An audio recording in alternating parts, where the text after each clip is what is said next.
Bismillahirrahmanirrahim. Assalamualaikum warahmatullahi wabarakatuh. Bismillahirrahmanirrahim.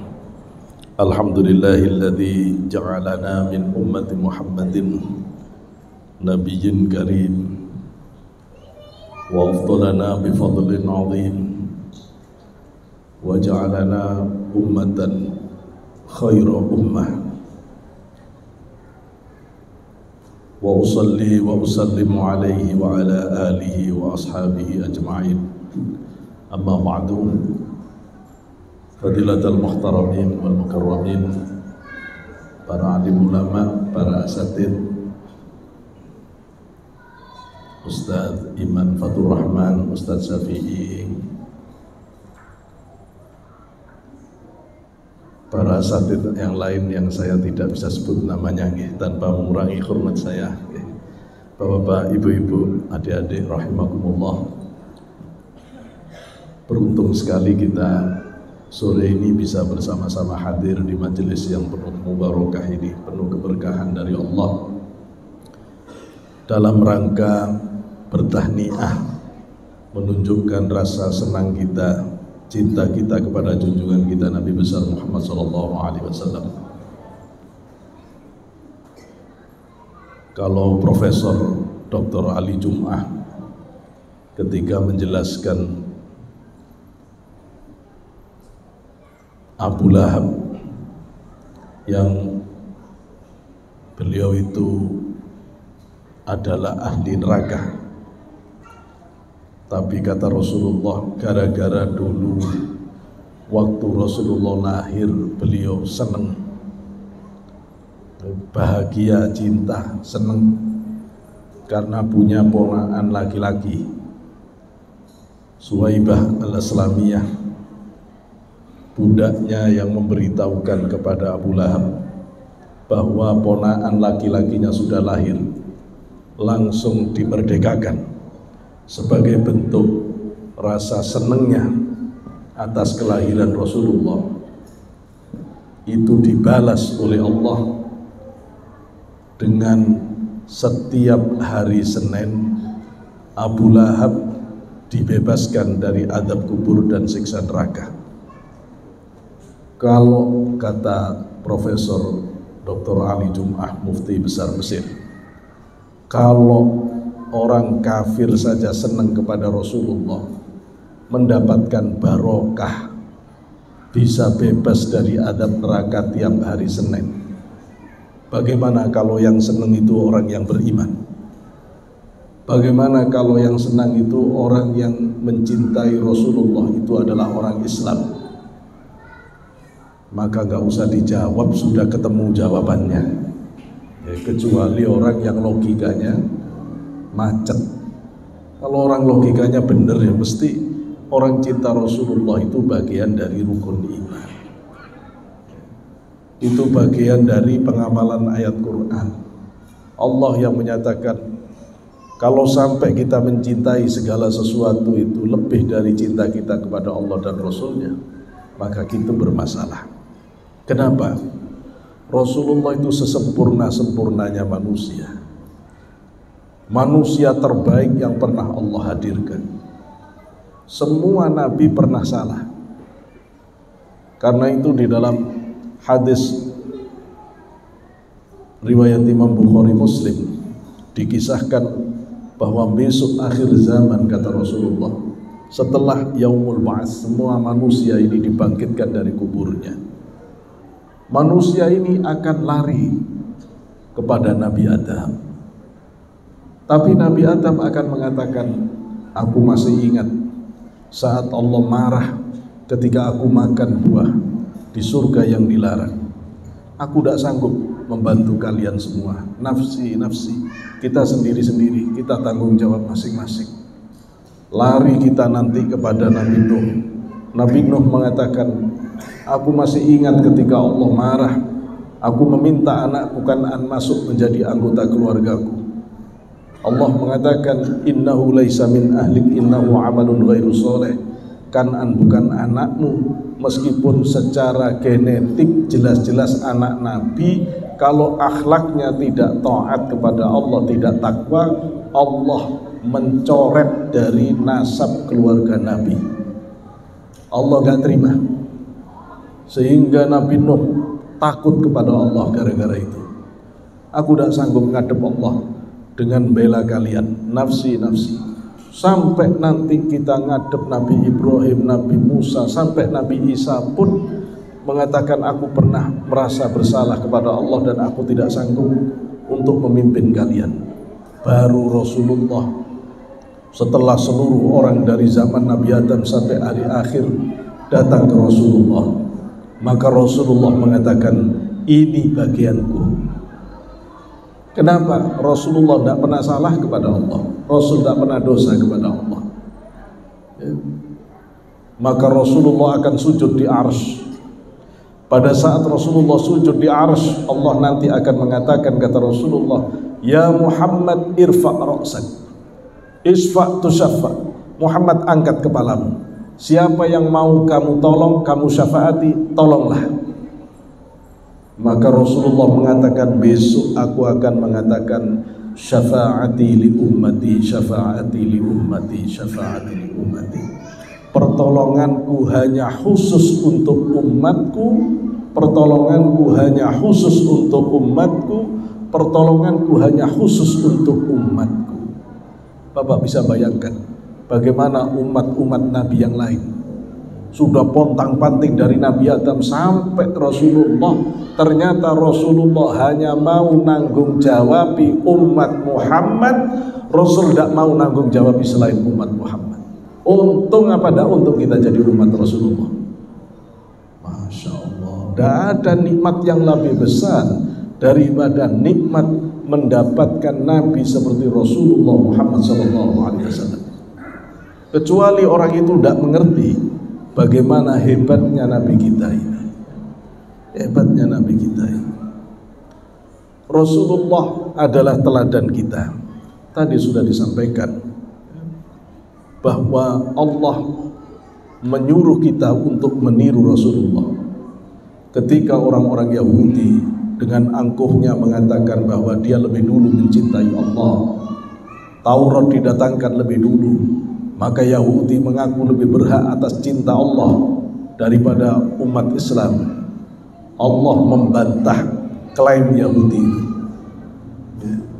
Allah membantah dengan menurunkan ayat Al-Quran, a'udzubillahi minasyaitonirrajim, qul in kuntum tuhibbunallah fattabi'uni yuhibbukumullah wa yaghfir lakum dzunubakum. Qul, katakan Muhammad, in kuntum, kalau kalian semua Yahudi tuhibbunallah, benar-benar ngaku cinta Allah, fattabi'uni, maka kamu harus ikut aku Rasulullah Muhammad SAW.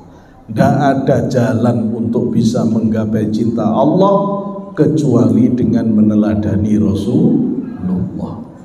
Tidak ada pintu untuk bisa dapat ridhonya Allah kecuali dengan ittiba, mengikuti Rasulullah. Baru orang itu akan yuhibbukumullah, Allah akan mencintai orang itu dan akan mengampuni dosa-dosanya. Cinta dan pengampunan hanya bisa didapat bagi orang yang benar-benar mengikuti Rasulullah. Karena itu Syekh Ibn Athaillah Sakandari mengatakan, wala takunu raf'ah wala makanah illa bimudaba'ati Rasulillah Muhammadin sallallahu alaihi wasallam. Tidak ada pangkat ruhani, kedudukan ruhani di sisi Allah itu tidak ada, kecuali kalau orang itu benar dalam mengikuti Rasulullah Muhammad SAW. Kecuali orang itu benar dalam meneladani Rasulullah Muhammad SAW.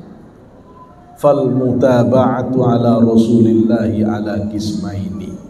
Orang yang benar ngaku ikut manut meneladani Rasulullah itu dua bagian yang harus dia teladani. Tidak boleh satu, harus dua-duanya. Jaliyatin wa khafiyatin, ikut yang nampaknya, ikut yang tidak nampaknya. meneladani Rasulullah yang zahirnya, tapi juga harus meneladani Rasulullah batinnya. Fal jaliyatu kas-salati was-siyami waz-zakati wal haji. Mengikuti Rasulullah yang zahir itu ya ikut Rasulullah, bagaimana sholatnya Rasulullah, bagaimana puasanya Rasulullah, bagaimana zakatnya Rasulullah, bagaimana hajinya Rasulullah. Dalam hal mengikuti syariatnya Rasulullah ini Pak, umat Islam itu Masya Allah top markotop. Walaupun ada perbedaan sedikit-sedikit, itu beda aksesoris, mesin dan bodinya sama, nggak usah diperpanjang. Kalau cuma beda takbir satu begini, dua-duanya ada hadisnya, nggak usah dibahas. Itu min jumlatit tanawwu'il ibadati Rasulillah, itu bagian dari keragaman model ibadah yang pernah Rasul praktekkan. Kadang Rasul membaca doa iftitah itu Allahumma ba'id baini wa baina khotoyaya kama ba'adta bainal masyriq wal maghrib. Kadang Rasul membaca kabira walhamdulillahi katsira. Kadang Rasul memulai dengan inni wajjahtu wajhiya lilladzi fataras samawati wal ard. Macam-macam. Rasul tergantung perasaannya. Kalau Rasul merasa jauh dari Allah, Rasul membaca Allahumma ba'id baini wa baina khotoyaya. Tapi kalau Rasul merasa begitu mesra dengan Allah, kabira walhamdulillahi katsira. Orang NU milih kabira, orang Muhammadiyah milih Allahumma ba'id baini. Enggak apa-apa, sama, enggak usah bentrok. Enggak usah bentrok. Hadis tentang kunut yo ada, hadis yang menyatakan Rasul kunut sebentar yo ada. Wes masing-masing ada dalilnya. Enggak usah bentrok, ya. Fatihah bismillah dibaca sir, ada hadisnya, diikuti oleh madhab Hambali dan Hanafi. Tidak pakai bismillah langsung alhamdulillahi rabbil alamin, diambil hadisnya oleh madhab Maliki. Yang pakai bismillah dengan suara kencang bismillahirrahmanirrahim dipakai oleh madhab Syafi'i. Ada hadisnya semua. Tidak usah bentrok dengan ini semuanya. Bayai Hashim Asy'ari dalam kitabnya At-Tibyan fin Nahyi Muqata'atil Arham wal Aqarib al-Ikhwan, beliau menjelaskan Imam Hanafi berbeda 400 masalah lebih dengan Imam Malik. Kalau mereka berdua ketemu, mereka saling berpelukan, saling mendoakan, saling menyayangi. Itu namanya orang yang well educated. Itu namanya orang yang sudah ngerti Islam yang sebenarnya. Imam Syafi'i itu muridnya Imam Malik, guru murid, pendapatnya bisa berbeda. Kata Imam Malik, aku tidak seneng kalau orang baca Fatihah pakai bismillah. Pendapatnya Imam Syafi'i, tidak sah orang sholat tidak pakai bismillah. Seru gak? Tapi tidak ada bentrok, masing-masing menggunakan dasar. Mereka sudah sampai pada kedewasaan ilmiah yang sangat keren. Dalam penelitian tidak ada masalah hasil itu. Yang penting metodologinya benar. Yang penting instrumennya benar. Yang penting cara pengambilan populasi benar. Yang penting cara mengambil kesimpulannya benar. Hasil beda, tidak masalah. Tidak masalah. Hanya orang yang tidak ngerti penelitian yang harus sama itu. Nggak bisa begitu, nggak bisa begitu. Itu orang cupet, bin sumpek pikirannya, yang kerdil dia, Maka dalam konteks mengikuti Rasulullah ini yang luas dadanya. Selama orang itu masih menggunakan dasar Quran hadis, meskipun berbeda, terima, dia keluarga kita, ya dia keluarga kita. Nggak boleh ada ganjalan hati. Tetap itu keluarga kita. Kalau begitu terus jenengan gimana? Nanti kayak salah satu kepala bea cukai di provinsi Banten waktu itu ngomong ke saya, Yai, saya ke satu negara, terus saya sholat Jum'ah, begitu waladhdallin, sak masjid yang amin saya tok. Yang lain tidak ada yang amin. Saya yang teriak sendirian amin, yang lain diem. Saya bilang itu madhab Maliki, Pak. Madhab Maliki itu aminnya sir. Nah kita kebetulan Syafi'iyah, Syafi'iyah, Hanafiyah, Hambaliyah sama, aminnya kenceng. Dalam hal ini aman, karena semua aminnya amin. Coba di sini ada yang Maliki rak bingung. Masya Allah. Loh, Imam Syafi'i itu loh Pak, guru murid. Gurunya ngomong harus tidak pakai bismillah, muridnya ngomong harus pakai bismillah. Gurunya bilang kunut itu sebelum rukuk tanpa ngangkat kepala. Madhab Maliki. Imam Syafi'i kunut itu setelah rukuk baru ngangkat tangan. Bentrok mereka. Enggak. Itu menunjukkan kedalaman ilmunya. Masing-masing menghargai dengan proses analisis yang berbeda. Hak mereka untuk memilih ayat mana, hadis mana yang lebih dikuatkan di dalam argumennya. Dan itu semuanya masih di dalam agama Islam. Itu masih dibenarkan. Bukankah Rasulullah yang mengatakan man ijtahada fa asoba falahu ajroni wa man ijtahada fa akhta'a falahu ajrun wahid. Siapa yang sudah berijtihad benar dapat pahala 2. Pahala metodologis, pahala hasil. Kalau orang itu sudah ijtihad kok salah, dia tetap dipahalai 1 pahala metodologi, hasilnya nggak dipahalai wong salah, tapi tetap dipahalai. Islam ini agama keren. Tidak ada agama seperti Islam yang memberi ruang rasionalitas yang sangat canggih. Ya cuma kadang umatnya itu masih belum belajar banyak, masih kata dalam tempurung. Beda sedikit udah stres, beda sedikit udah panasan. Enggak begitu, ngajinya yang dalam. Nanti kalau sudah sampai kepada fikih muqoronatul madzahib, perbedaan antar madzhab, seru Pak. Seru, kita akan tahu imam madzhab itu semuanya orang-orang yang sangat jenius. Imam madzhab itu semua hafal Quran dengan qiraah sab'ahnya. Imam madhab itu orang yang hafalan hadisnya paling sedikit 500.000 hadis dengan sanadnya. Itu udah main-main. Imam 4 ini semuanya orang-orang top dalam ibadahnya. Imam Ahmad bin Hanbal tidak pernah tidur malam. Sholat sunnahnya sehari semalam 300 rakaat. Imam Hanafi wakila 40 tahun tidak pernah batal wudhu. Selama 40 tahun wakilan, 50 tahun sholat subuh dengan wudhu isya'nya. Sampai ada orang ngecek, dia nginap di rumah Imam Syafi'i selama 6 bulan, belum pernah dia lihat 1 kali pun Imam Syafi'i merebahkan badan ba'da isya. Apa mbok kira imam-imam itu orang biasa? Enggak, itu orang istimewa. Itu enggak main-main, itu tokoh yang sangat istimewa. Yang sangat istimewa dan sangat. Begitu juga Imam Syafi'i, beliau asli Quraisy, kemampuan bahasa Arabnya di atas semua imam yang lain, karena dia memang asli bangsa Quraisy. Diksi-diksi Arabnya lebih tajam, kejeniusannya sangat hebat. Beliau kalau membaca kitab lebih cepat dari scan, dibuka hafal, sehingga Imam Syafi'i kalau baca kitab ditutup sebelah biar tidak kacau. Saking hebatnya Imam Syafi'i. Kitabnya Imam Malik Al-Muwatta yang isi puluhan ribu hadis lewat hanya dalam waktu, ada yang menyebut seminggu, ada yang menyebut hanya beberapa hari. Ini bukan orang biasa. Allah menghadirkan mereka dalam rangka menjabarkan syariat Rasulullah setelah mereka ambil bagaimana cara ibadahnya Rasulullah.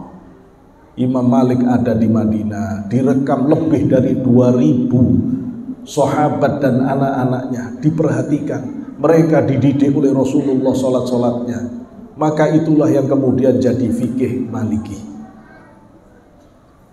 Kita tahu bahwa Imam Sayyidina Ali memindahkan ibu kota setelah terbunuhnya Utsman ke daerah Kufah. agar tidak pernah lagi terjadi pembunuhan di hadapan Rasulullah, maka ibu kota Islam tidak boleh ada di Mekah maupun Madinah, maka dipindahlah ke Kufah. Pada saat itu maka sahabat-sahabat yang brilian pindah ke Kufah. Abdullah ibnu Mas'ud ada di Kufah, maka Kufah menjadi center of intellectual Muslim. Pada saat itulah direkam oleh Imam Hanafi, menjadilah fikih Hanafiyah. Imam Syafi'i lahir di Palestina, abahnya meninggal dunia, ibunya tidak putus asa, dibawa jalan kaki, digendong dari Palestina ke Mekah. Di Mekah Imam Syafi'i mempelajari fikih dari Sufyan bin Uyainah. Dia fahami fikih dari madhab Sufyan As-Sauri. Setelah itu habis fikih madhab Sufyan bin Uyainah, Sufyan As-Sauri, di Mekah Imam Syafi'i diutus oleh gurunya untuk belajar ke Madinah ke Imam Malik. Belajar dengan Imam Malik, disayang oleh Imam Malik, jadi asistennya Imam Malik. Ketika Imam Malik sudah merasa habis ilmunya, diserap oleh Imam Syafi'i, maka Imam Malik mendapatkan hadiah, dibagi dua, separuh untuk Imam Malik, separuh dikasihkan Imam Syafi'i. Pergi kamu ke Imam Abu Hanifah, belajarlah kamu ke Abu Hanifah. Maka Imam Syafi'i pergi ke Kufah. Imam Abu Hanifah sudah meninggal. Imam Syafi'i bertemu murid-murid Imam Abu Hanifah. Setelah itu ke Baghdad, ketemu Imam Ahmad bin Hanbal yang kemudian menjadi murid Imam Syafi'i. Setelah itu Imam Syafi'i pergi ke Mesir, karena semua keturunan Rasulullah pasca Karbala tinggalnya di Mesir. Maka Imam Syafi'i menyerap keilmuan di Mesir. Karena itulah Imam Syafi'i lebih kosmopolitan pikirannya. Inilah yang kemudian dipilih oleh Wali Songo menjadi madhabnya orang Indonesia, karena dia lebih utuh di dalam merekam bagaimana cara ibadahnya Rasulullah. Sampun kertos. Jadi tidak usah ragu, ibadah kita ini sudah standar Rasulullah. Kita sudah mengikuti Rasulullah. Kalau Bapak Ibu lihat umat-umat terdahulu, tidak usah lama-lama. Nabi Isa, Nabi Musa dulu. Nabi Musa disuruh kholwat di Bukit Tursina 30 hari. Terus disuruh nambah 40 hari. Di bawah ada murid-muridnya Nabi Musa sekitar 70 sampai 80 ribu. Masih ada Nabi Harun, asistennya Nabi Musa. Menurut pikiran Bapak Ibu, ditinggal guru 80 hari, mungkin sesat atau enggak? Ditinggal 80 hari, gurunya sih kelihatan di atas, asistennya masih barengi, mungkin sesat? Kalau kira-kira orang Kauripan ini sesat, ditinggal oleh gurunya 80 hari. Loh ini loh ditinggal, kok 80 hari? 40 hari. Ditinggal 40 hari. Samiri datang bikin ulah. Samiri ini nanti Dajjal itu ya Samiri ini. Samiri bikin ulah, dia bikin patung sapi, kemudian bersuara, kafir semuanya. Tinggal 70 orang diajak nyingkir oleh Nabi Harun supaya tidak ikut-ikutan. Nabi Musa turun, sudah ganti agama. 40 hari ditinggal, syariat sudah bubar. 40 hari ditinggal, syariat bubar. Nabi Isa, kalau kita baca Quran, falamma ahassa Isa, bagaimana ketika Nabi Isa sudah merasa bahwa dia akan diangkat ke langit oleh Allah, dipanggil semua murid-muridnya kaum Hawariyun. Kemudian kaum Hawariyun itu diberitahu oleh Nabi Isa, aku akan diangkat oleh Allah. Siapa yang siap menggantikan aku? Ini ada dua versi. Yudas Iskariot itu ada versi dia orang jelek, tapi ada versi dia orang positif. Dua-duanya ada di tafsir. Jadi Bapak jangan benci-benci banget ke Yudas. Takutnya dia orang baik. Nanti nggak enak kita kalau ketemu di akhirat. Gitu ya. Kalau versi yang selama ini kita pegang, Yudas Iskariot ini orang jelek. Dia mau beritahu Nabi Isa, terus laporan kepada orang-orang Israel Yahudi yang mau membunuh, sehingga terus diserupakan oleh Allah. Tapi di versi kedua dia orang baik. Ketika Nabi Isa menawarkan siapa yang akan sanggup dirubah oleh Allah wajahnya seperti aku, cuma wajah tok, badan tetap, maka orang Nasrani itu dalam kebingungan nantinya. Wajahnya akan dirupakan aku, besok akan tinggal di surga bersama aku. Itu muridnya Nabi Isa, semuanya tidak ada yang angkat tangan kecuali yang paling belia, yang paling muda, namanya Yudas Iskariot. Nabi Isa nggak tega, mbok ya yang tua-tua itu, yang sudah putih-putih itu loh angkat tangan. Diulang lagi, tetap tidak ada yang angkat tangan. Yang angkat tangan yang muda, Yudas Iskariot lagi. Sampai 3 kali Yudas Iskariot lagi. Ya sudah kalau begitu kamu.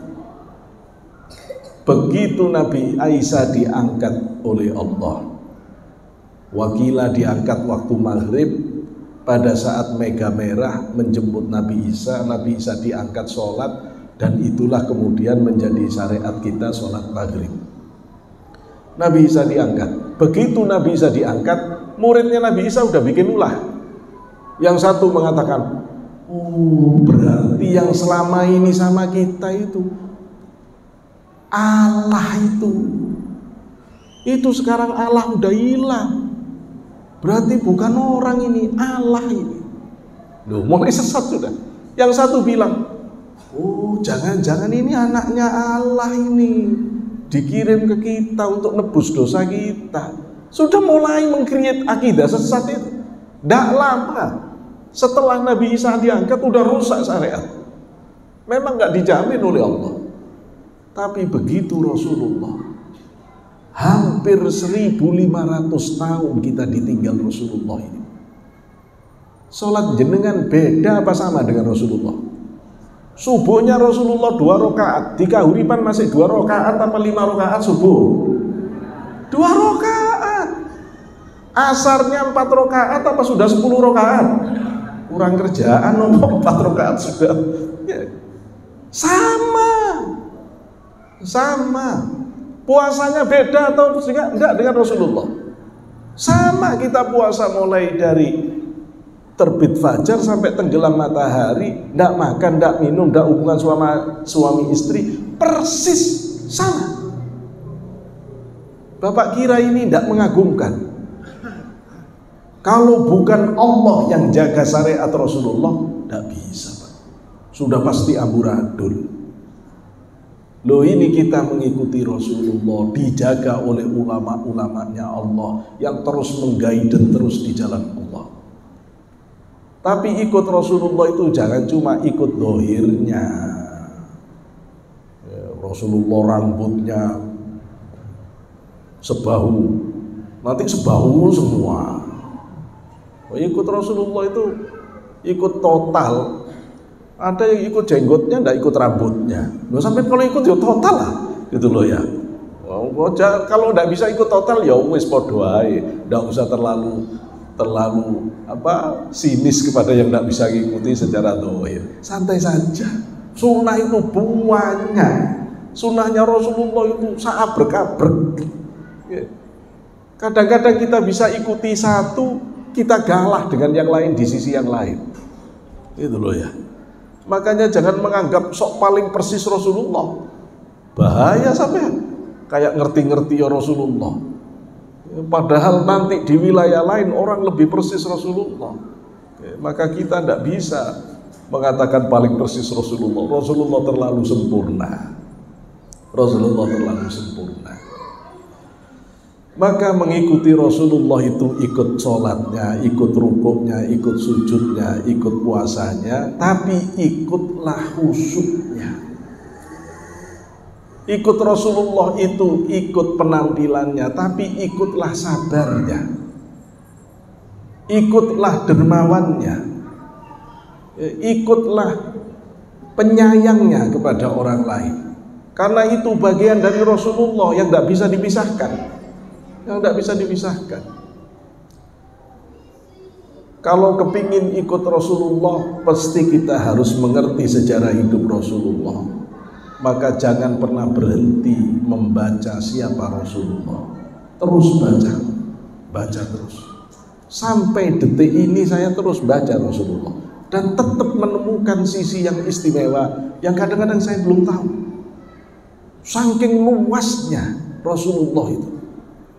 Semakin kita pikirkan, kita tafakuri, muncul keistimewaannya yang baru, Masya Allah, Rasulullah tidak habis kita untuk mencontoh. Terlalu indah Rasulullah, terlalu indah.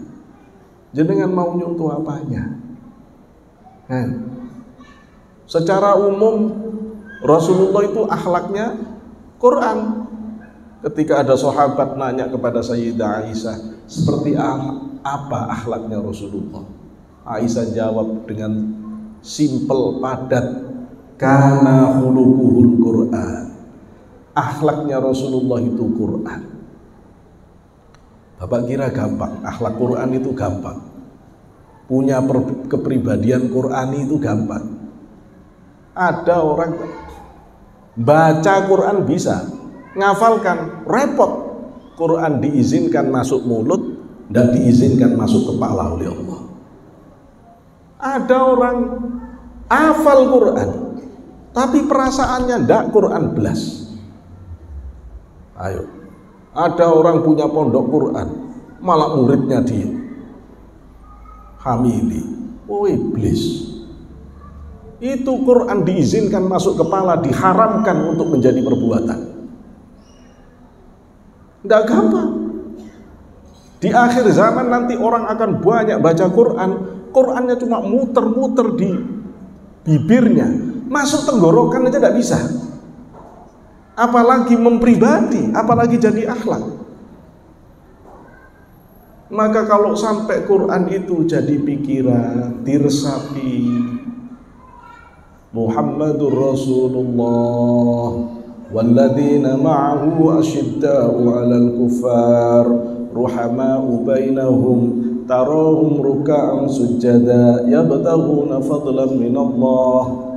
Diingat-ingat simahum fi wujuhihim min asari sujud. Diingat-ingat orang yang mengikuti Rasulullah itu cirinya satu, tegas kepada orang kafir. Tapi ini bukan orang kafir biasa. Kufar itu bukan sekedar kafir. Kufar itu adalah kafir harbi, kafir yang provokatif, kafir yang bikin ulah. Maka kalau ketemu kafir seperti ini kita harus syiddah, tegas. Tapi kalau ketemu kafir yang dhimmi, orang kafir yang baik, pakai hadis Rasul, man ada dhimmiyan faqad adani. Siapa yang menyakiti orang non-Islam yang dia baik, sama saja kamu menyakiti aku, kata Rasulullah. Jadi jangan menyakiti orang non-muslim kalau dia tidak ada masalah. Tapi kalau dia bikin masalah, jangan kecil nyalinya. Harus syiddah alal kuffar, harus tegas. Itu ciri pengikut Rasulullah. Tapi ruhama bainahum, penyayang, sesama muslim penyayang. Ini kadang-kadang enggak. Wong sesama muslim cek ganasnya, kayak bukan Islam aja. Sampai lupa apa musuhnya siapa, saudaranya siapa. Ya opo orang-orang ini. Katanya al-muslim lil muslim kal bunyan yasuddu ba'duhu ba'du. Orang Islam dengan Islam yang lain itu kayak bangunan, masing-masing saling menguatkan. Kan harus ngerti Pak, namanya bangunan masjid ini. Tidak mungkin semuanya jadi mihrab. Kalau semuanya jadi mihrab, terus yang jadi depan siapa? Yang namanya kalbunyan, seperti bangunan. Tidak mungkin semuanya ruang tamu. Harus ada yang siap jadi dapurnya. Bahkan harus ada yang siap jadi WC-nya. Umat Islam harus begitu. Yang sempat rajin jadi takmir, monggo dipelihara masjid ini. Panjenengan yang proyeknya lagi banyak, ke masjidnya seminggu sekali, tidak apa-apa, jangan dirasani. Yang penting operannya, itu loh. Kalau sudah dapat ingat masjid, sambil garap proyek sambil mikir, Ustadz itu kasihan di sana gimana? Saya banyak uangnya, wis Ustadz tak backup, anaknya sekolah saya yang bayar. Lu ini namanya yasuddu ba'duhu ba'du. Islam tidak bisa Pak, kalau mau sendiri tegak tidak bisa. Islam ini hanya tegak kalau ada orang kaya yang peduli, orang alim yang khusyuk, orang miskin yang terus mendoakan. Kalau ini gabung, jaya Islam. Wadah orang alim khusyuk, terus tidak punya orang kaya yang backup. Ngau ngadakan pengajian ini ngap-ngapan Pak. Ini terus kayak mangan opo, repot. Gitu loh ya. Gak bisa. Orang kaya banyak uang, tapi tidak ada ustadz yang alim. Sudah beli makanan banyak, yang doakan siapa? Tidak ada lah. Terus ini bagaimana? Ya terus langsung dipangan. Ya sayang, nggak ada yang doakan. Nggak bisa, nggak bisa. Maka orang Islam harusnya begini, saling menyayangi. Ruhama ubainahum, tarom ruka'an sujada, senantiasa rukuk sujud. Simahum fi wujuhihim min asari sujud. Di wajah-wajahnya tampak bekas sujudnya. Ini orang sering keliru.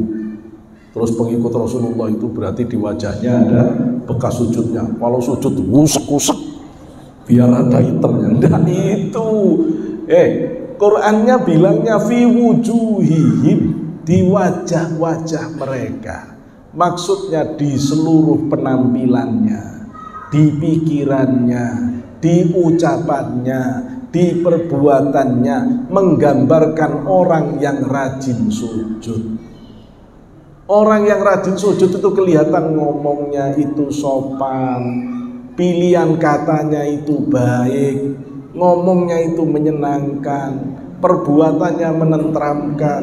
Loh, ini baru kelihatan bekas sholatnya.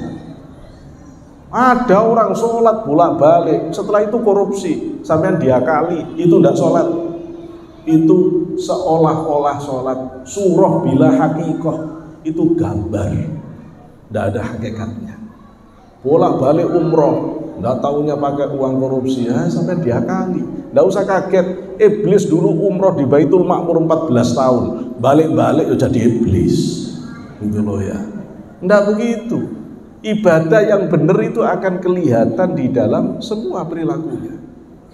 Maka perilakunya seperti apa? Balik ke Rasulullah. Laqad kana lakum fi Rasulillahi uswatun hasanah liman kana yarjullaha wal yaumal akhir wa dzakarallaha katsira. Laqad kana, benar-benar ada fi Rasulillah, pada diri Rasulillah, apa uswatun hasanah, teladan yang baik. Teladan yang baik untuk siapa? Rasulullah itu uswatun hasanah untuk siapa? Liman kana yarjullah, untuk orang yang memang punya harapan, punya kerinduan besok kalau sudah meninggal kepingin ketemu Gusti Allah. Kalau orang tidak pernah mikir Gusti Allah, tidak ketemu, nyontoh Rasulullah itu tidak ketemu. Kalau orang itu impiannya besok aku kepingin tidak cuma masuk surga, aku kepingin masuk surga itu bisa mendapatkan fasilitas menikmati indahnya wajah Allah. Karena kata para ulama, kenikmatan tertinggi di surga itu bukan masuk surganya, tapi menikmati indahnya wajah Allah. Apa artinya ibu masuk istana tapi tidak ditemui pangeran? Apa indahnya bapak masuk istana tapi permaisuri tidak ada? Mending di tengah sawah tapi ditemui pangeran. Maka orang yang mengerti ketemu Allah lebih penting daripada masuk surganya. Sehingga kata Syekh Muhammad Sakandari, besok itu akan ada orang yang dimasukkan surga teriak-teriak minta keluar. Kenapa? Karena dia rindu ketemu Gusti Allahnya. Masya Allah. Masya Allah. Nah, kalau orang kepingin ketemu Gusti Allah, Rasulullah contohnya, yang harus dikiblat, yang harus dirujuk, yang harus ditiru Rasulullah. Wal yaumal akhir, kalau orang orientasinya sukses di hari akhir, Rasulullah contohnya. Tapi kalau orang pingin sukses di dunia, yo Tesla contohnya, yo Mbah Google, yang punya Mbah Google itu siapa namanya? Lupa saya. Ya itu yang dicontoh orang-orang kaya internet, ya itu contohnya. Tapi kalau mau, kira-kira mereka nanti di akhirat akan jadi konglomerat atau bakal jadi melarat? Ya sudah usah dijawab, udah tahu. Ya, udah tahu. Maka kalau orang kepingin sukses akhirat, Rasulullah contohnya. Wa dzakarallaha katsira. Kalau kamu kepingin jadi orang yang terus ingat Allah, Rasulullah contohnya. Rasulullah contohnya. Jenengan perhatikan. Mesir terkenal istimewa. Apa jejaknya? Piramid. Sehingga kita bisa melihat peradaban Mesir memang hebat. Bisa membangun piramida sebegitu hebatnya. Yunani hebat. Apa peninggalannya? Buku-buku filsafat, tulisan-tulisan Plato, Aristoteles, Thales, Socrates. Pokoknya yang tes-tes itu semuanya udah. Sampai sekarang Bapak belajar ya puyeng kadang-kadang. Ya, saking pinternya. Romawi, bagaimana bangunan-bangunan Romawi? Nah ini kan tinggalan Romawi ini, termasuk bid'ah ini. Rasulullah tidak punya ginian. Ini gara-gara umat Islam ngelihat bangunan di Romawi, kok ada kubah-kubahnya, dicontoh. Hagia Sophia banyak kubah-kubahnya, dicontoh. Ya udah apa-apa kalau harus disebut bid'ah, itu berarti bid'ah hasanah. Gitu loh ya, bid'ah hasanah. Jangan kaku-kaku banget kayak orang tidak paham aja gitu. Oh, enggak begitu. Enggak bagus, enggak apa-apa, seneng saya. Jadi semua peradaban dunia itu bisa kita saksikan keistimewaannya. Wangsa Salendra hebat, ada Borobudur. Terus sekarang saya tanya, Rasulullah hebat, tinggalannya apa? Mana bangunannya? Ayo, masjidnya Rasulullah, wong cuma batu kasih tanah, batu kasih tanah, batu kasih tanah, terus atapnya cuma pakai daunnya apa ini, kurma, wes gitu dong. Nggak ada kecanggihan arsitektur di situ, nggak ada unsur matematik yang kompleks yang menandakan tingginya peradaban, nggak ada. Ayo, kaum Ad, kaum Samud, lihat aja di Jordan itu bagaimana dia ngukir gunung-gunung sampai menjadi istimewa. Ayo, Rasulullah tidak punya apa-apa. Terus sampai bilang Rasulullah tidak ada apa-apanya. Terus kenapa? Sopo jadi lupa saya. Kenapa Rasulullah ini dinobatkan menjadi nomor 1 dari 100 tokoh terbaik? Michael Hart. Kenapa dia memilih Rasulullah sebagai yang terbaik dari seluruh orang yang paling berpengaruh sepanjang zaman? Rasulullah tidak bangun peradaban fisik. Rasulullah memang tidak membangun peradaban rasional. Yang Rasulullah bangun dari awal sudah ngomong innama bu'istu liutammima makarimal akhlak. Tujuan utamaku bangun peradaban moral. Yang dibangun Rasulullah peradaban spiritual. Barat boleh mengatakan canggih, Mesir boleh mengatakan hebat punya piramid. Yuk dilihat bagaimana bangun piramid ini.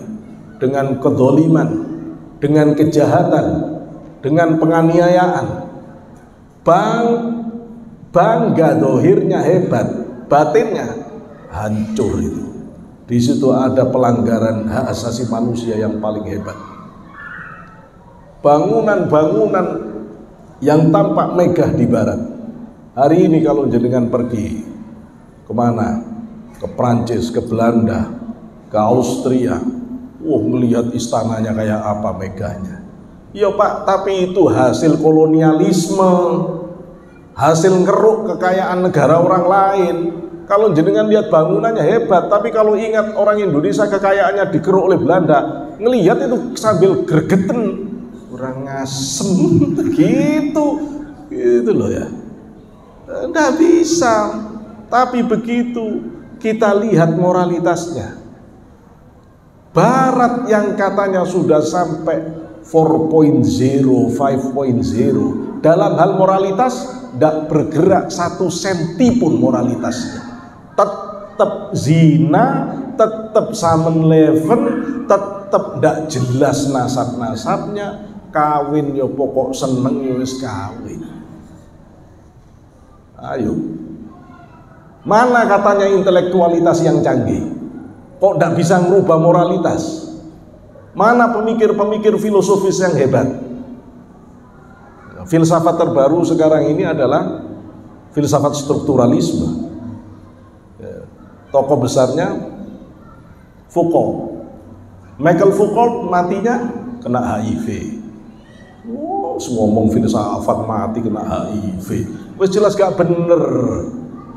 Tokoh psikologi analisis Sigmund Freud matinya setengah gila, Pak. Setengah gila. Bapak mau elu-elukan orang yang pikirannya baik tapi kelakuannya tidak baik. Kalau saya mau, ngapain nyontoh orang tidak bisa menerapkan ilmunya sendiri?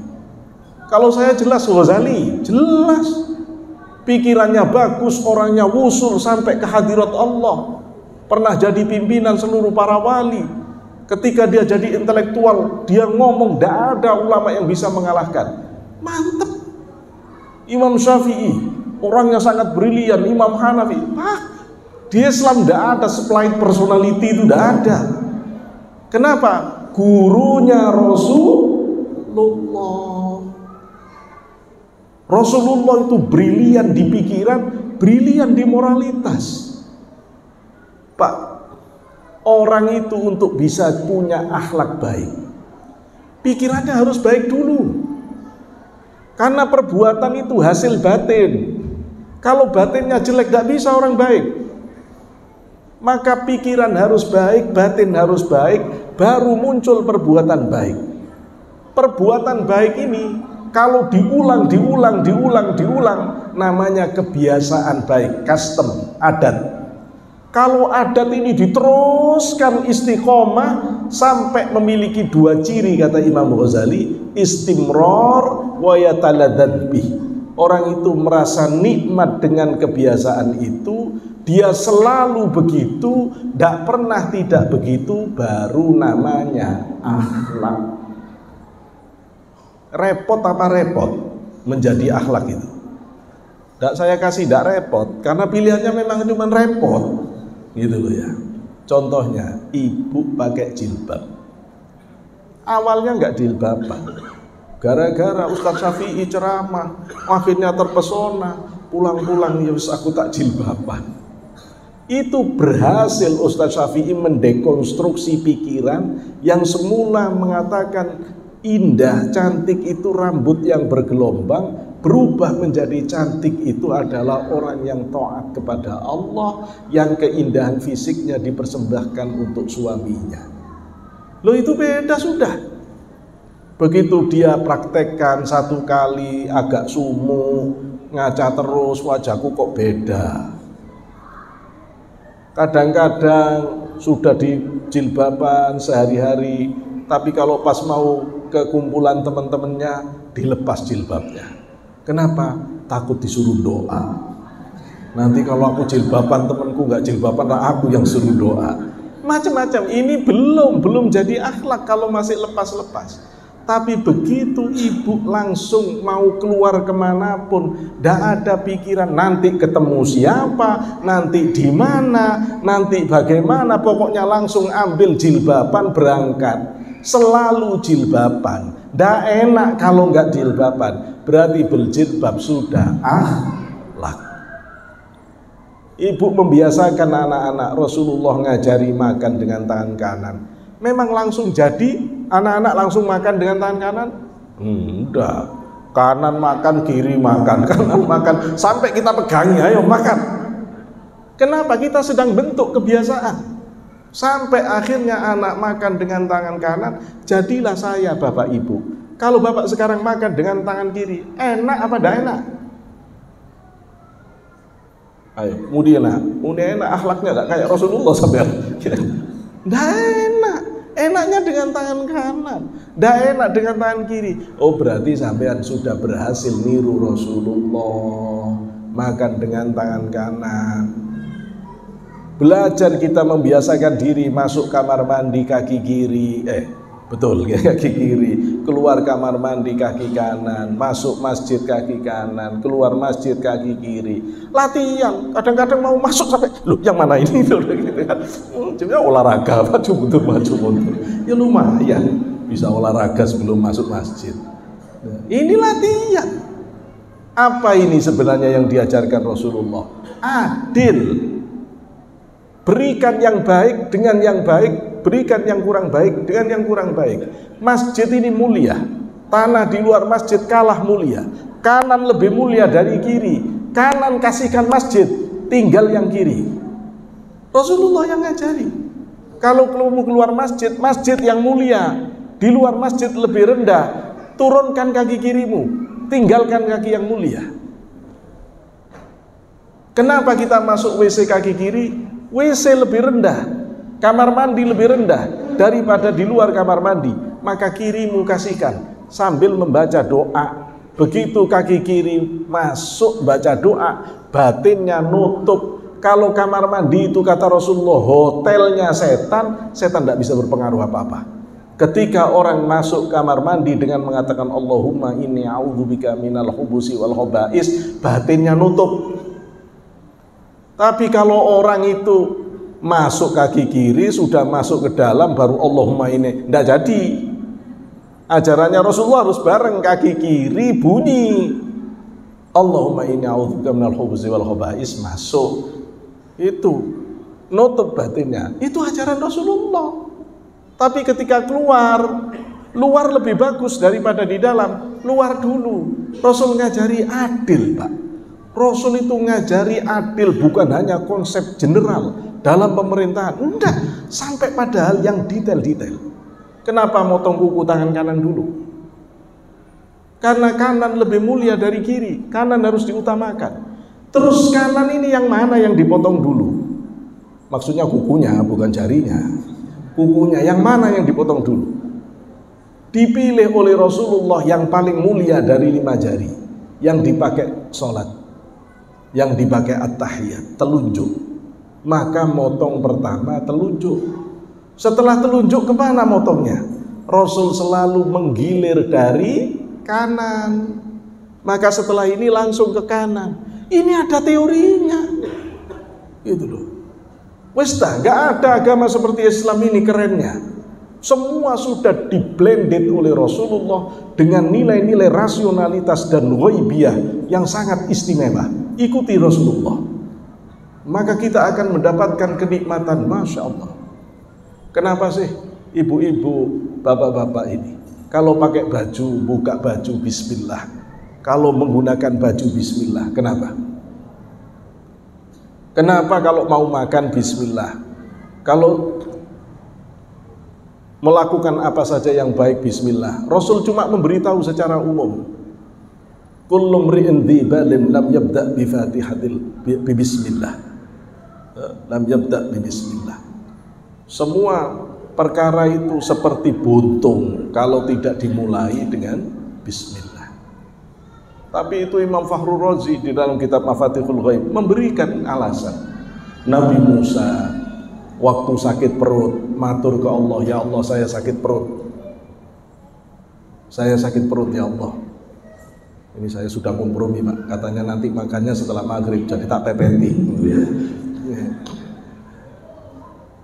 Apa bisa lari? Sakit perut Nabi Musa. Terus Allah memberitahu Musa makan sedikit rumput, baca bismillah. Dimakan, baca bismillah, sembuh. Rupanya Nabi Musa sih kayak kita juga kan. Besok-besok dia sakit perut lagi, langsung ambil rumput dimakan. Nggak tambah sembuh, tambah sakit. Nabi Musa lapor ke Gusti Allah, Gusti, kok ndak mujarab? Kemarin tak makan rumputnya manjur, ini dimakan tambah sakit. Kata Allah, kemarin kamu minta ke aku, apapun bisa aku jadikan obat. Loh sekarang kamu nyandar ke rumput. Hei Musa, kata Allah, semua di muka bumi ini bisa jadi racun kecuali yang kamu bacakan Bismillahirrahmanirrahim. Makanya kita disyariatkan oleh Rasulullah makan apapun, minum apapun, memulai perbuatan baik apapun, Bismillah. Pak, ini air bagus, jernih, pasti sehatnya. Sampean tidak tahu ada unsur yang mungkin tidak kompromi dengan fisik sampean. Tutup itu dengan Bismillah. Makan di warung, kalau sampean mikir ini ayamnya nyembelihnya bener enggak ya? Jangan-jangan disembelih masih kejet-kejet, dimasukin ke air panas. Itu matinya karena air panas atau kesembelihan? Mumet sampean kalau mikir begitu. Ayo, ini terus nyucinya bener enggak, ini masaknya airnya suci atau enggak? Lalu udah, ini ayam orang sekahuripan ini muslim semua, berarti di sini orang Islam semua husnudzon, berarti nyembelihnya bener. Ambil, ragu, Bismillahirrahmanirrahim. Itu menutup semuanya. Menutup semuanya. Begitu panjenengan pakai baju Bismillah, ngelepas baju Bismillah, apa yang terjadi? Secara ruhani ada jenis satu divisi setan. Divisi karena setannya banyak. Namanya divisi A'war. Kelompok setan namanya A'war. Kerjaannya mainin alat kelamin. Orang yang pakai baju, ngelepas baju, tidak baca Bismillah, yaitu yang biasanya dimainin alat kelaminnya. Tapi kalau orang itu pakai baju, ngelepas baju, Bismillah, dia tidak bisa. Ayo, makanya Bismillah itu istimewa. Ya. Semua yang di muka bumi ini kalau tidak dibacakan Bismillah bisa jadi racun. Bapak tidur sama istri, Bismillah aja ndak, oh ditendang nanti bapak, gitu loh ya. Jadi Bismillah Pak, minimal Bismillah, ya Bismillah. Ini teladan Rasulullah yang gampang-gampang. Tapi kalau Rasulullah itu bukan Quran hanya di lisan, bukan Quran di pikiran, bukan Quran di perasaan, bukan Quran di perilaku, bukan Quran di kebiasaan. Akhlaknya Rasulullah itu loh Pak, Quran. Betapa complicatednya akhlak Rasulullah itu, betapa sempurnanya, sehingga pantas kalau Allah muji Rasulullah itu, wa innaka la'ala khuluqin 'adzim. Allah tidak mengatakan Muhammad akhlakmu mulia Muhammad, enggak. Akhlakmu agung Muhammad, enggak. Padahal seandainya Allah mengatakan akhlak Rasulullah itu agung, itu udah hebat banget. Tapi Allah mengatakan akhlakmu Muhammad di atas akhlak yang agung. Jadi kalau ada akhlak yang agung, Rasulullah di atas itu. Ayo. Dan Allah menggunakan taukid 2 kali. Inna taukid, lamnya taukid. Wa innaka, sungguh engkau Muhammad, la'ala, sungguh-sungguh di atas akhlak yang agung. Pujiannya sempurna, yang muji Allah. Dipuji Allah itu udah gampang. Repotnya setengah hidup, setengahnya mati Pak. Gitu loh ya. Susah, ya susah. Itu saking hebatnya Rasulullah. Ya. Sangat istimewa. Ini saya baru setengah judul ini, meneladani Rasulullah menuju transformasi diri. Saya belum ngomong transformasi diri ini. Kalau saya ngomong transformasi diri, tak singkat coba, ya, tapi rasanya tidak mungkin. Kalau sudah ngerti Rasulullah, berarti Rasulullah ini kita letakkan sebagai suri toladan. Orang mentransformasi diri, orang merubah diri, orang mengkarakter building, membangun kepribadian, itu harus ada prototipenya, harus ada profilnya, harus ada uswatun hasanahnya, harus ada modelingnya. Kalau orang nyuruh orang menjadi orang yang baik, terus bentuk orang baik itu kayak apa? Ya pokoknya baik, lo nanti tidak jadi. Lo kalau di Islam enak, kamu harus jadi orang baik. Nah, siapa contohnya? Rasulullah. Gitu ya. Kita sudah punya modelingnya, uswah hasanahnya Rasulullah. Terus persoalannya menjadi seperti Rasulullah itu bagaimana? Rasulullah itu sebaik-baiknya Nabi. Wong kita seperti Nabi, sabar niru Nabi Ayub aja tidak sanggup, apalagi mau sabar seperti Rasulullah. Ya kita niru Rasulullah bi qudratil taqatil insaniyah, semampu kita dalam meneladani Rasulullah, niru sabarnya Rasulullah. Tidak apa-apa meskipun belum bisa sempurna, yang penting niru terus. Kita belum bisa seperti dermawannya Rasulullah, terus niru. Kita belum bisa khusyuk seperti khusyuknya Rasulullah. Mana orang yang paling seneng nyunah Rasul, paling sunnah Rasul? Ayo tak tunjukkan. Rasul itu kalau sholat sunnah, Rasul sholat. Begitu Rasul sholat, Abdullah ibnu Mas'ud tahu Rasulullah sholat, dia makmum di belakang. Allahu Akbar. Rasulullah membaca surat Al-Baqarah. Kata Abdullah bin Mas'ud, mudah-mudahan dibaca sepertiga. Sepertiga loh Pak. Insya Allah kalau di sini ada imam baca surat Al-Baqarah sepertiga, saya yakin udah mundur semua, tidak akan ada yang jadi makmum. Sholat atau dewe kan, saya naik dewe sholat, gak mikir wong liya kan gitu. Kalau kita, ayo sholat aja sendiri, terusin, kita bubar gitu loh ya. Tidak boleh jadi imam begitu, tidak boleh. Dulu Mu'ad bin Jabal pernah sholat panjang, dilaporkan oleh Rasulullah, oleh sahabat yang lain ke Rasulullah. Mu'ad kalau sholat panjang Rasul, dimarahi oleh Rasulullah. Kamu mau merusak agama tak? Kata Rasulullah. Sholat itu sesenengnya orang, sesenengnya orang. Orang di sini senengnya apa? Senengnya kuliah sama kulhu, ya wes kuliah kulhu. Ya kalau itu ya diukur secukupnya, secukupnya. Imam yang jelek itu imam yang dibenci makmum. Panjenengan ustadz diingat-ingat, kalau jadi imam, kalau mau panjang-panjang, pikirkan kira-kira makmum ada yang grundel ndak? Kalau sampai makmum ada yang grundel, jenengan masuk kategori imam yang dibenci Allah. Karena imam yang dibenci Allah, yang dibenci makmum. Begitu. Rasulullah kalau ngimami ya udah panjang-panjang Pak. Sholat subuh paling ya sepanjang surat Wadduha. Sudah itu cukup. Tapi kalau sholat sunnah, lihat, baca surat Al-Baqarah sepertiga, bablas. Kata Abdullah, oh paling setengah surat Al-Baqarah, bablas. Oh mungkin 1 sampai habis surat Al-Baqarah, masuk juz 3. Selesai surat Al-Baqarah, Abdullah ibnu Mas'ud sudah siap-siap mau rukuk, Rasulullah nyambung surat Ali Imran. Ali Imran selesai, nyambung surat An-Nisa. 5 juz Pak, sekali berdiri. Terus Rasulullah rukuk sedikit lebih pendek daripada berdirinya. Rasulullah sujud sedikit lebih pendek daripada rukuknya. Rakaat kedua sedikit lebih pendek dari rakaat pertama. Selesai 2 rakaat, mundur Abdullah, wis kapok, gak mau jamaah sama Rasulullah. Jangan sok-sokan mau niru-niru Rasulullah. Ya memang kita harus niru, tapi kita ya tahu diri. Sak cukupnya kita. Jenengan sholat malam, wis yang penting sholat malam.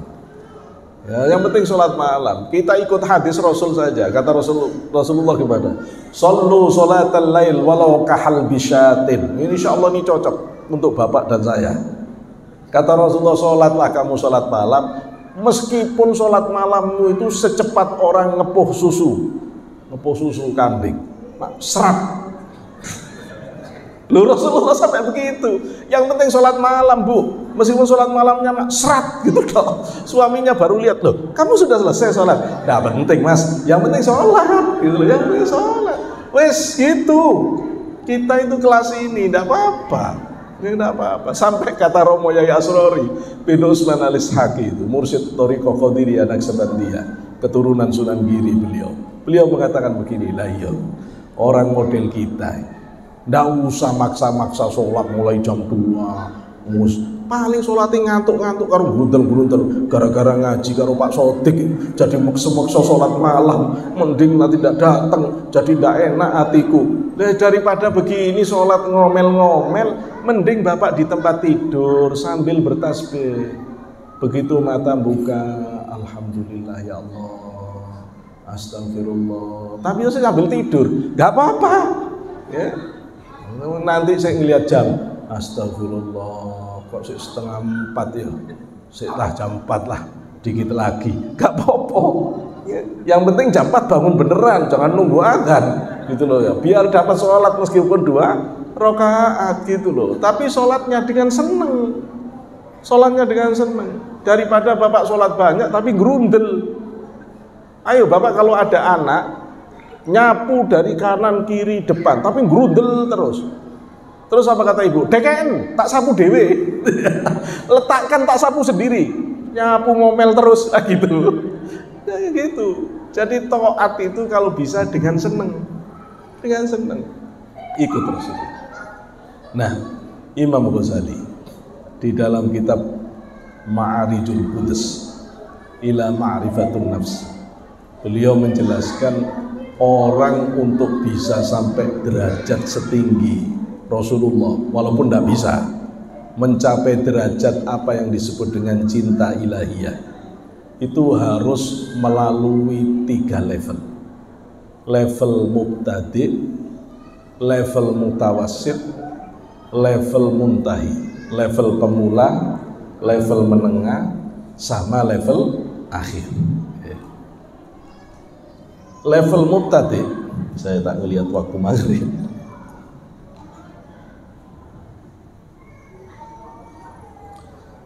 Level mubtadi', level pemula itu dicirikan nafsu masih bergejolak tapi orang udah tobat. Terus ciri yang kedua, dia ibadah tidak ketemu rasanya. Sholat ya tidak ada rasanya, ngaji ya tidak ada rasanya, zikiran ya tidak ada rasanya. Kalau saya tanya, Bapak tahu tak rasanya la ilaha illallah sama subhanallah itu beda atau sama? Rasanya astaghfirullah dengan la haula wala quwata illa billah beda atau sama? Rasanya zikiran la ilaha illallah dengan sholawatan sama atau beda? Rasanya sholat sama zikir beda atau sama? Perasaan ya sama semua. Lah kalau begini berarti masalah ruhani kita itu. Kalau Bapak tak kasih apel, saya kasih mangga, saya kasih lengkeng, saya kasih nasi, saya kasih madu, terus saya nanya, Pak rasanya gimana Bu? Sama. Wow, masalah gitu ya. Periksa dokter Pak, gitu loh, masalah itu. Ayo Ibu kalau makan apel dengan makan mangga, makan semua rasanya sama. Apa rasanya? Pahit. Sholat pahit, zikiran pahit, sholawatan pahit, ngaji Quran pahit, pengajian pahit. Buktinya kepingin cepet selesai, kok mari-mari dari tadi ceramah terus. Yo kamu enak ngomong, yang dengerin ini gitu. Ngaji juga begitu, baru mulai Bismillahirrahmanirrahim, ceklak. Gini lagi, gini lagi. Masya Allah kok pahit banget Quran ini. Diajak zikiran, baru mulai afdhalu dzikri fa'lamu annahu la ilaha illallah, la ilaha illallah, la ilaha illallah. Mundur-mundur, wah suwe, pulang dulu. Bubar. Pahit zikiran. Diajak sholawatan, sallallahu ala Muhammad sallallahu alaihi wasallam. Nggak kuat, pahit. Loh kok pahit semua? Penyakitan ini ruhaninya, penyakitan. Ini level pemula, tapi sudah tidak mau maksiat. Gimana? Harus tahan minum pilnya. Pahit-pahit telen kalau mau sehat. Kalau Bapak tidak mau menelan pil pahit, selamanya akan sakit. Sholat pahit telan terus, zikir pahit telan terus, Quran pahit telan terus, sampai nanti nafsu itu benar-benar dikalahkan. Nanti ada teorinya namanya mujahadah riyadhah. Bagaimana mengalahkan nafsu dengan mujahadah? Menyedikitkan makan, menyedikitkan tidur, menyedikitkan bergaul dengan orang yang tidak baik, terus belajar mengingat Allah di dalam batin, itu semua akan cepat menetralisir batin, sehingga tiba-tiba batin akan menemukan rasa di dalam ibadah. Akhirnya sholat terasa ada nikmatnya, zikir ada nikmatnya, ngaji ada nikmatnya. Kalau batin sudah ketemu nikmat, Bapak naik level menengah. Itu namanya mutawassit. Kalau sudah mutawassit, maka mulai naik itu, mulai tobat, waro, zuhud, fakir, sabar, tawakal, ridho. Makanya disebut Bapak di dalam ini sudah berjalan batinnya, disebut salik. Sehingga kemudian Bapak Ibu disebut sohibul maqamat wal ahwal. Bapak pemilik kedudukan-kedudukan di sisi Allah. Bapak pemilik suasana batin yang langsung diberi Allah. Kalau ini diteruskan, puncaknya mahabbah, cinta ilahiyah. Kalau orang sudah merasakan cinta Allah, manisnya cinta Allah, dia sampai di level muntahi, puncaknya. Wow. Muntahi ini terus seperti apa? Saya tidak berani melanjutkan karena jamnya sudah habis. Karena kita harus siap-siap sholat maghrib. Insya Allah mudah-mudahan ada sumur di ladang, boleh kita numpang mandi. Kalau ada umur panjang, bisa mudah-mudahan bisa ketemu lagi. Kita terus belajar, terus mengkaji Rasulullah, terus meneladani Rasulullah, dan semoga kita besok dikumpulkan dengan Rasulullah, dengan bekal cinta kita kepada junjungan kita Nabi besar Muhammad SAW. Ngapunten atas segala kekurangan. Wallahu muwaffiq ila aqwamit thoriq. Assalamualaikum warahmatullahi wabarakatuh.